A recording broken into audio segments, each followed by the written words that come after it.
Gonna have a fun topic here on today's show and a comparison of two head coaches that are very similar, but I'm gonna tell you why they're different. Tony Vitello versus Lane Kiffin? That and more. It's your Tuesday Locked On Vols.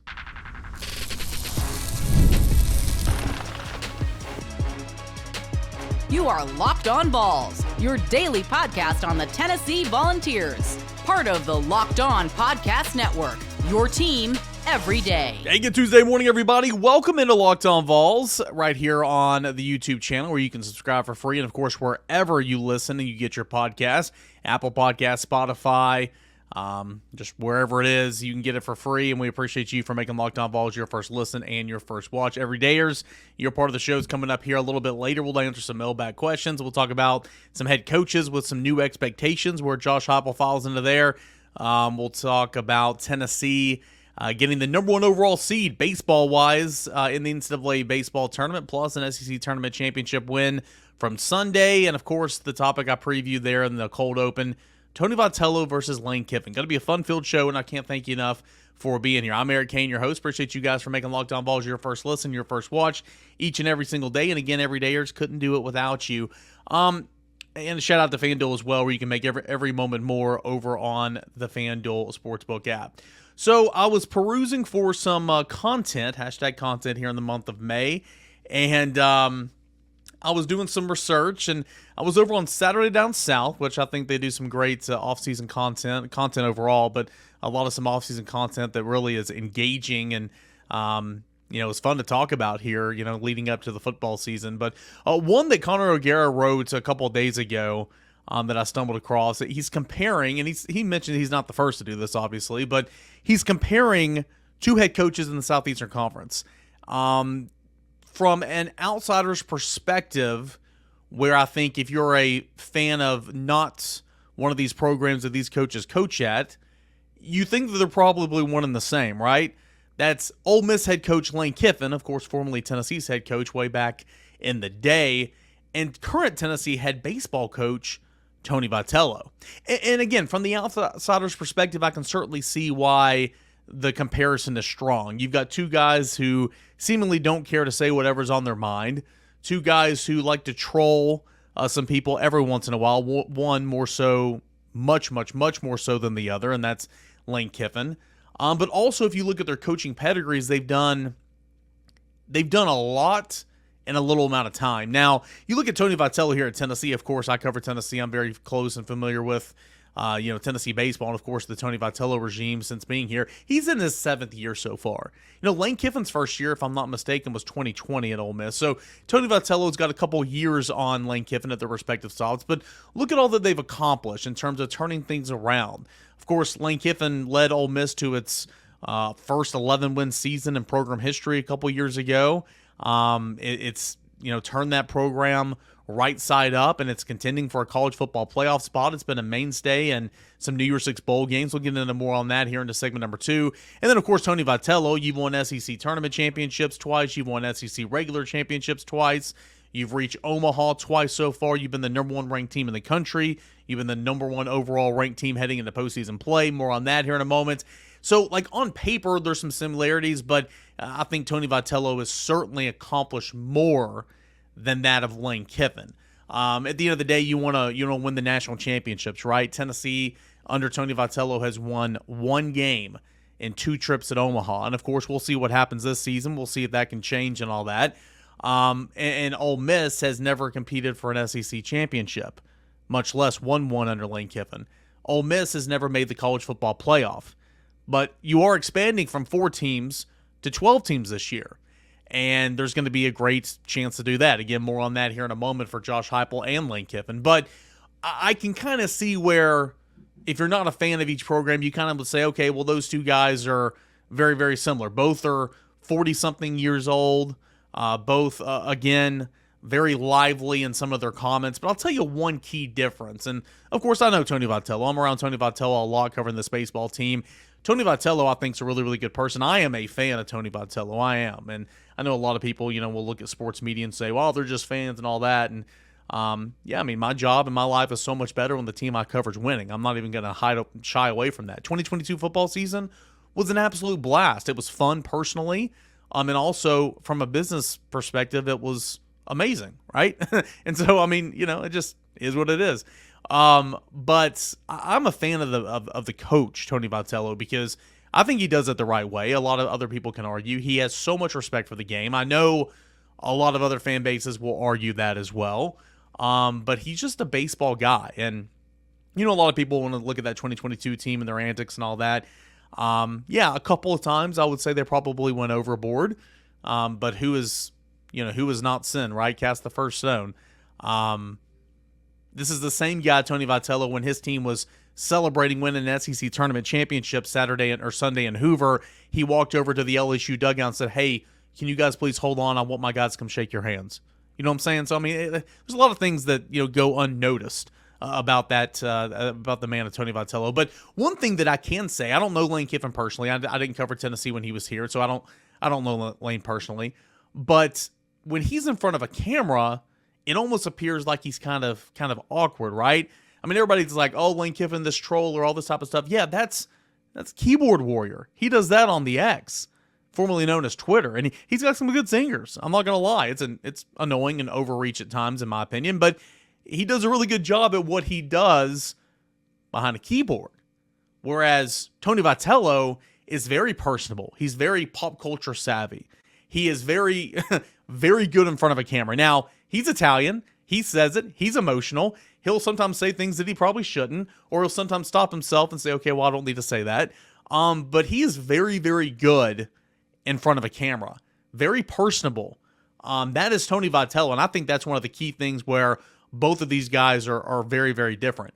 Now, in 2021, you had, whenever they were when Tennessee was hosting LSU in football, and of course that was a bad ending, and of course we remember everything and that the pausing of the game because things were being thrown out onto the football field and all that. But they were honoring the 2021 College World Series team for Tennessee at halftime or between the first quarter or something during the football game, and Tony Vitello walks out wearing a Beat Freshwater t-shirt. That's his example of trolling. He's not going to troll anybody really, behind a microphone or on Twitter. I don't think Tony Vitello has a Twitter anymore, but that's his definition of trolling. And I think it was that game. I think that he also dressed up as Lane Kiffin with a headset on, a visor and all that, and coming out to a Tennessee game. So that's kind of his definition of trolling. We know Lane, his definition of trolling is always on social media. In fact, in this article I'm looking at right now, one of the games, it was the only one actually, because I think, Tennessee definitely won that series, that Ole Miss beat Tennessee in a best of 3 games. Lane Kiffin actually tweeted out a link from my article at On3 at VolQuest.com. So I was very appreciative of that at the time because engagement. But, that's kind of his definition of trolling. But nonetheless, until one of these guys wins a big one, until one of these guys goes and wins a national championship, until Lane Kiffin gets into the college football playoff, which is a very real possibility this year with it expanding to 12 teams, until Lane Kiffin coaches in an SEC championship game, I don't think he's ever going to be in the conversation of one of the greatest coaches in our country right now. Now, I think Lane Kiffin's a good coach. I wouldn't say that I'm a fan of Lane Kiffin overall, but I think Lane Kiffin's a really, really good coach. I think he's done a great job. I, like everybody else in this and the college football fan base, is so intrigued to see what this team looks like for Ole Miss this year and how he combats, attrition, losing some players, but bringing so many in, so many egos and personalities into a locker room via the transfer portal and, of course, name, image, and likeness to his aide. I'm intrigued to see how that works out. I really, really am. If it does work out, more teams might go all in the way he did in the transfer portal. If it doesn't, then they'll probably, continue to stay where they're at. But I think he's done a really, really good job. Anybody that says that he's a bad coach is not very intelligent, in my opinion. You don't have to like him, but I do think he's a pretty solid football coach. Is he the greatest in our sport right now? No, he's not. And so I do think that there are some comparisons for Lane Kiffin versus Tony Vitello. And of course, one of the comparisons is Tennessee. Lane Kiffin spent a year here at Tennessee coaching Tennessee football, and Tony Vitello was the current Tennessee baseball coach. What would it have been like if those two guys were on campus at the same time? As the article here points out, Saturday Down South, of course, that was about a decade apart, roughly about a decade apart. But nonetheless, it would have been really, really interesting. But I think that there are some comparisons that you can draw between the two that make a whole lot of sense. But I do think that there are very, very, very different individuals as well. Both are seeking to take that next step. And Tony Vitello, again, has done so much here at Tennessee. What he inherited, and I'm really the same for, you could say the same for Lane, what you inherited and what you've turned it into is nothing short of impressive. Again, Ole Miss has never been the number one team in the country. Tennessee's been a mainstay at points in times, has been the number one team in the country. Tennessee has won conference championships. Ole Miss has not. So again, I think Vitello has accomplished so much more, but they're still looking to get the big one. Win some more games in Omaha.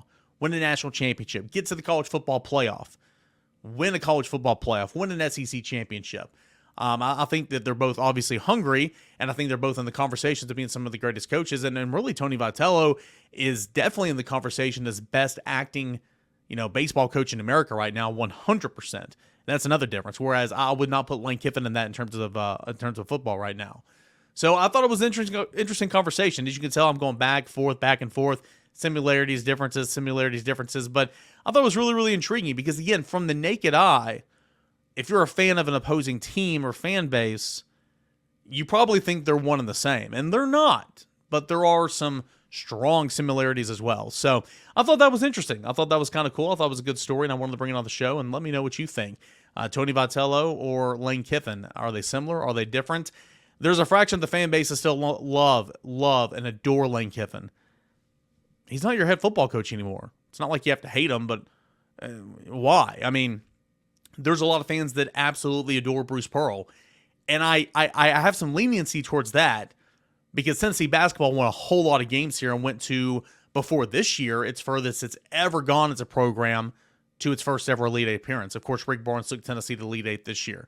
So I've got some leniency towards Bruce Pearl a little bit, even though he's head coaching at another SEC institution right now. But I mean, Lane Kiffin didn't accomplish anything here. Now, would he have if he would have stayed? Sure, I think so. Also, Tennessee would have been in some trouble, in my opinion, at the time. But I don't know. There's a fraction of the fan base that still love Lane Kiffin so much, but I hope that fraction loves Tony Vitello so much as well because you have got a great football coach right here. Hey, when we come back, a great baseball coach right here. When we come back, head football coaches that need to take the next step, have new expectations in this world of the college football playoff, 12 teams.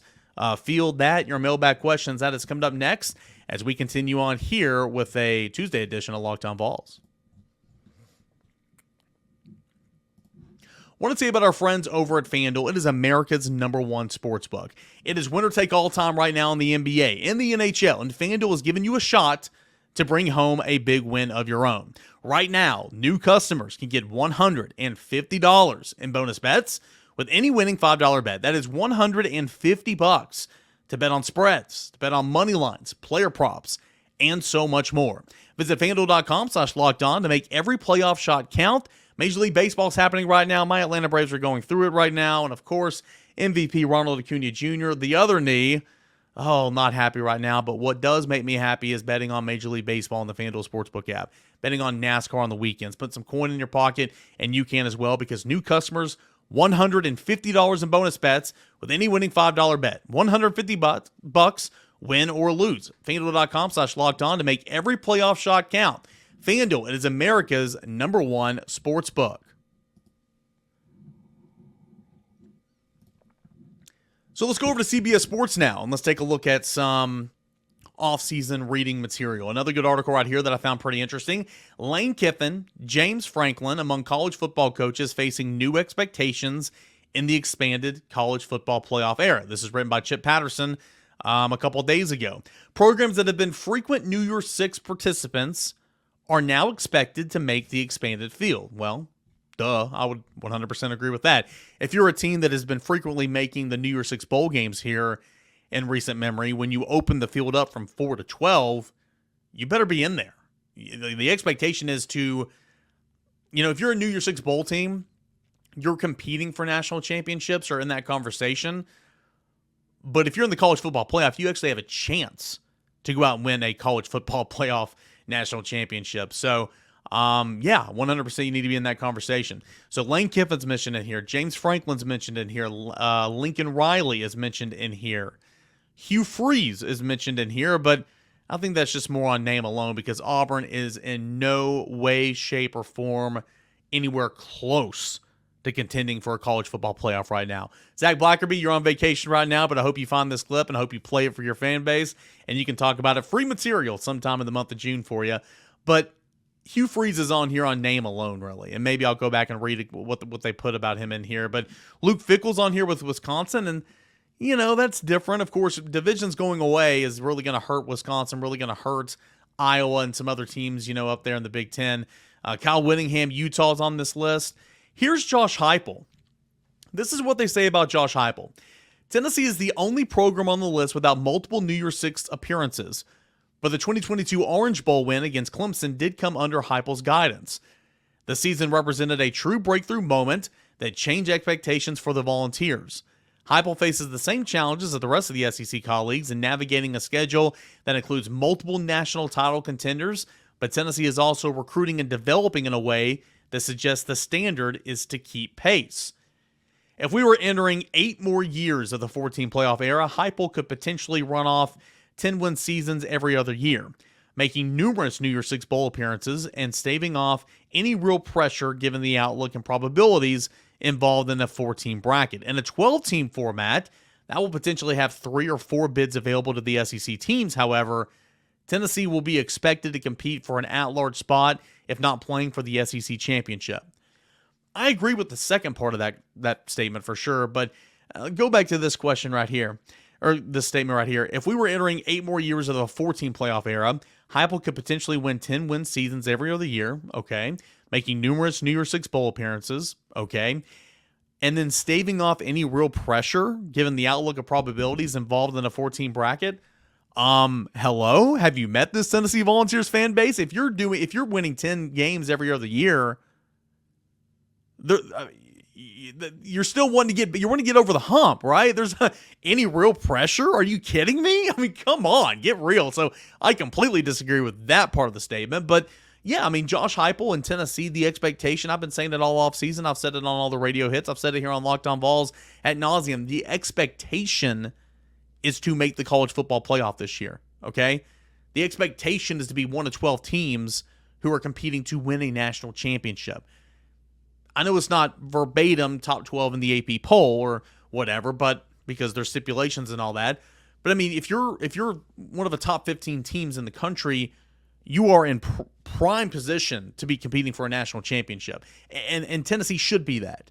With everything you bring back on the defensive line, with the playmakers you have on the outside of wide receiver, how you got more athletic in the secondary, in my opinion, how you got better at linebacker, in my opinion, with the a healthy Keenan Peely, with Nico Iamaleava, who I think can elevate this offense. You better be a top 15 team. So yeah, I would say Josh Heupel certainly falls in this category as coaches now facing new expectations in the expanded college football playoff era. So yeah, I thought that was pretty interesting, and I agree with all these other names as well: Kyle Whittingham, Luke Fickell, Hugh Freeze. Again, he should not be in this conversation. Hey, here's the first couple of sentences. I'll read this real quick before moving on. We're looking at big picture presence here because I don't think anyone's expecting Auburn to make a college football playoff in 2024. But if things aren't moving in the right direction for 2025, will we see the tone change around Freeze's program? Absolutely. I'm not going to waste my time reading any more of this. That's just on name alone. That's silly.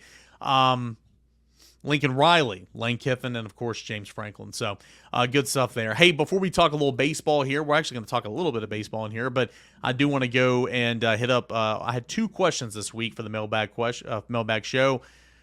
Maybe I got the tweet out a little bit late. I know it's a slow time of the year, but only 2 questions. If you guys have any more questions, please send them in.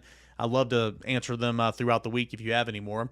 Let's go to Jared McDonald. He says, what are your initial thoughts on our region and super region? Well, I'll break it down in more detail in segment 3, but Tennessee, number 1 overall seed. Knoxville region has Vols as the 1 seed. The 2 seed is Southern Miss. The 3 seed is Indiana. The 4 seed is Northern Kentucky. The Knoxville Regional is matched up with the Greenville Regional, which has the number 16 overall seed. The last hosting spot is Eastern Carolina. The second seed in that regional is Wake Forest. My initial thoughts overall, and I'll be brief here because I want to spend more time on this in segment 3, but my initial thoughts of this overall is boy, the NCAA selection committee is super lazy. Super lazy. Tennessee played Southern Miss in Supers last year. And you want to put them together again this year in a regional play? Of course, somehow, Wake Forest was going to have the opportunity to come to Knoxville. Tennessee was going to have the opportunity to play Wake Forest and Chase Burns. Because why not? That's such a great storyline. And I almost can't blame the NCAA selection committee for that because it is such a great storyline when you're trying to grow the game. But we knew this in March. We knew this could happen in March.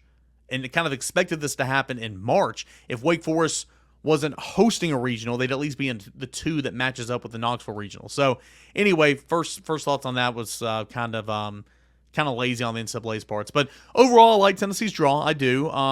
Who should be our biggest challenger in region? And does Wake Forest and or ECU concern you in Supers? Yes, because if you're a team that makes it to super regional play, you're absolutely a dangerous baseball team at the moment. Look at Tennessee last year.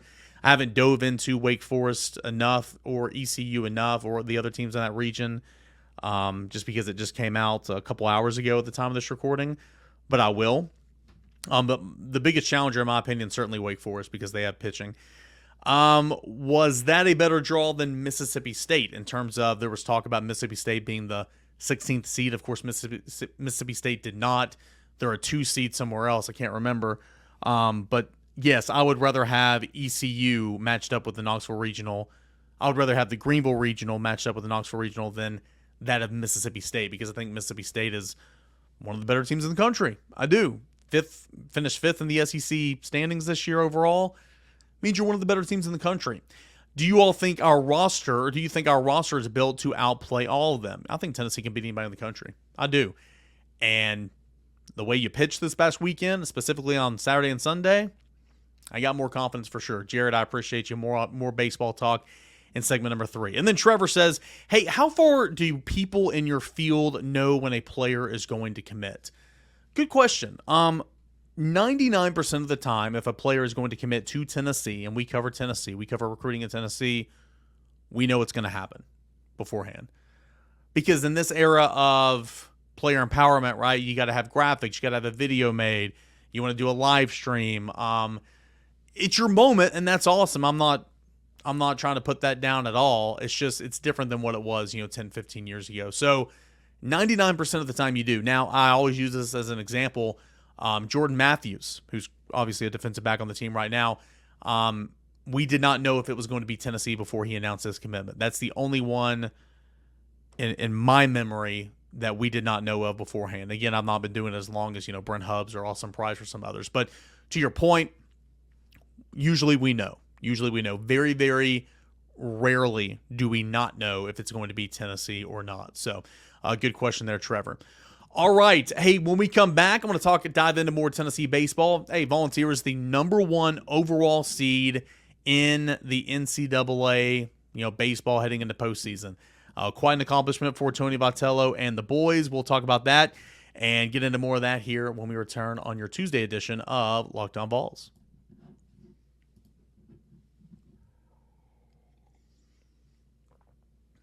So I'm going to pick up right where I left off there on one of the mailbag questions. Second time in 3 seasons, Tennessee baseball is the number 1 overall seed heading into NCAA baseball postseason play. Tennessee draws the top slot, hosting a regional.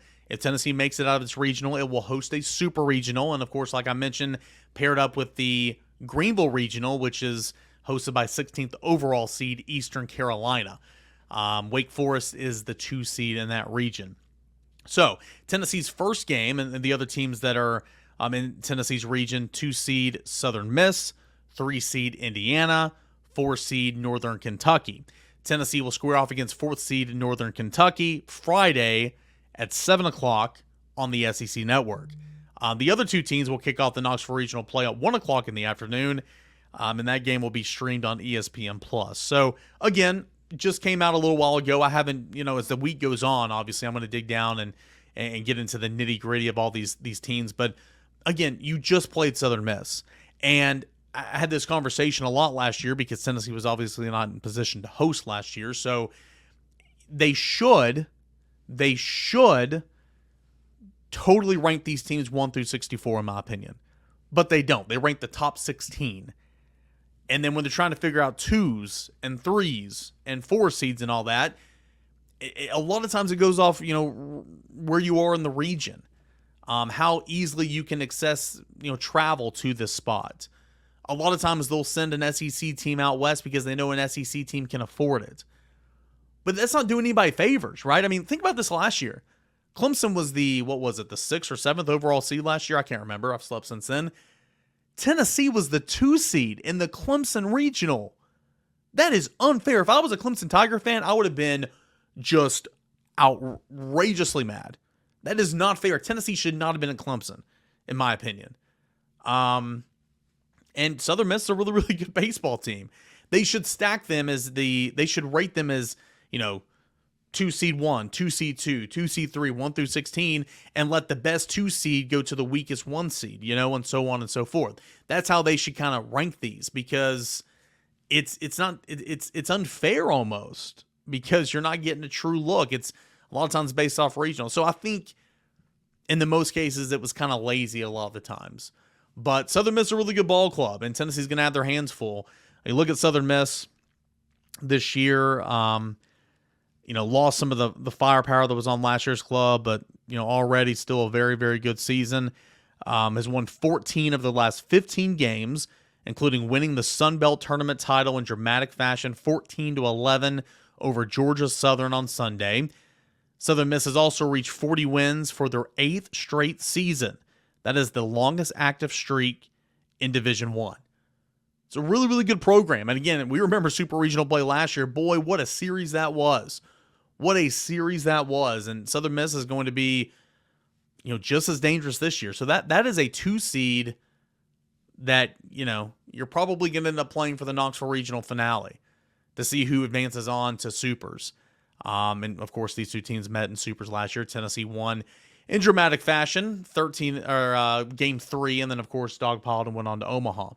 As far as Northern Kentucky is 5th in the nation with 542 runs. Tennessee is 4th in the nation. I don't have their total, but Tennessee is 4th in the nation in runs scored. Northern Kentucky is 5th in the nation in runs scored at 452. 550. Let me try this again. 542 runs scored. Now, is Northern Kentucky facing the pitchers that Tennessee faces each and every week? Absolutely not. Still, it's a ball club that's going to be very competitive. They have played 2 series against SEC opponents this year. A combined record of 1-5, I believe. They were swept by Georgia, who Georgia was the number 7 overall seed, hosting a regional, and it's got the arguably the best player in college baseball right now. If you're not going to say it's Christian Moore, it's certainly Charlie Condon. But 2 of those losses to Georgia in Athens were by 1 run. They lost 2 games by 1 run. They got blown out in one of those other games, but in 2 of those losses in 3-game set by 1 run. That's impressive. Northern Kentucky also beat Missouri in 1 game of the 3-game series. Now, they lost one of those games 28-10 as well, so you got to take the good and the bad. But this Northern Kentucky team's got a little pop, got a little fight, and of course I'll break down more of this Northern Kentucky team, and we'll have it on Friday's show. I'll spend some time, breaking down the Knoxville Regional more as the week goes on. But Indiana was a bubble team. That's probably the team I know least amount of information on right now. But of course, I'll continue on and figure it out. But it was a bubble team. Very lucky to get in the tournament. 32-24 overall. Its RPI was 55th in the country. Its strength of schedule was 37th. Speaking of RPIs and strength of schedules, Southern Miss, RPI number 26 in the country. They play a lot of big-time midweek games. Strength of schedule was number 48. Northern Kentucky, its RPI was 147th.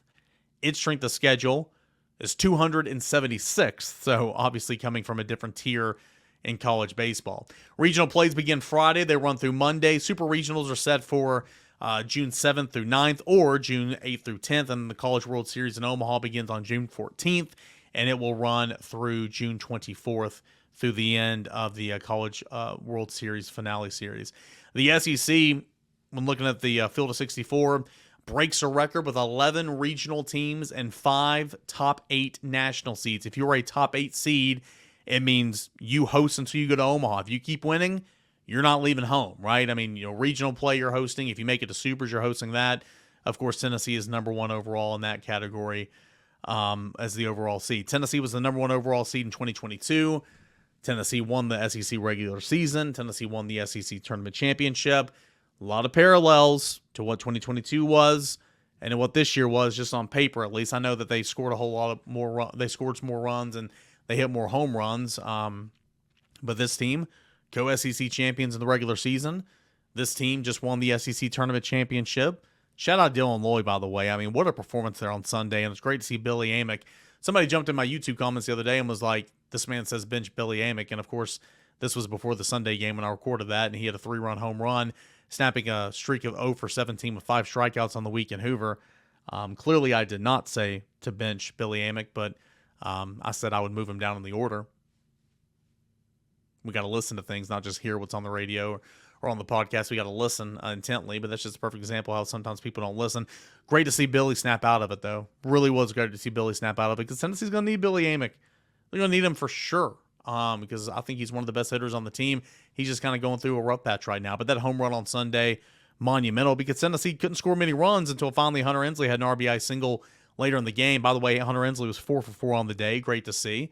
How Christian Moore didn't win tournament MVP is beyond me. How he didn't make the all-tournament team is beyond me. I have no clue how that happened, but nonetheless, really, really good baseball team. And, of course, no surprise, Tennessee is the number 1 overall seed heading into postseason play. We'll continue to break this down as the week goes on. Hopefully going to get a couple of guests on, talk a little bit about this baseball-wise. I mean, guys, I try not to drown you with baseball. I know a lot of people watch this show and listen to this show, don't really care for baseball, but you're a Vol fan, right? Tennessee baseball team coached by Tony Vitello is so good. So good. And they deserve some praise. They deserve some praise for sure. Hey, when we come back on tomorrow's show, we'll check in with Josh Ward for Little Ward Wednesday, and we'll continue to break down all the nuts and bolts of the Tennessee football offseason. That and a whole lot more is coming up on your Wednesday edition of Locked On Balls. Appreciate you guys as always, and we'll talk to you again tomorrow right here on Locked On Balls.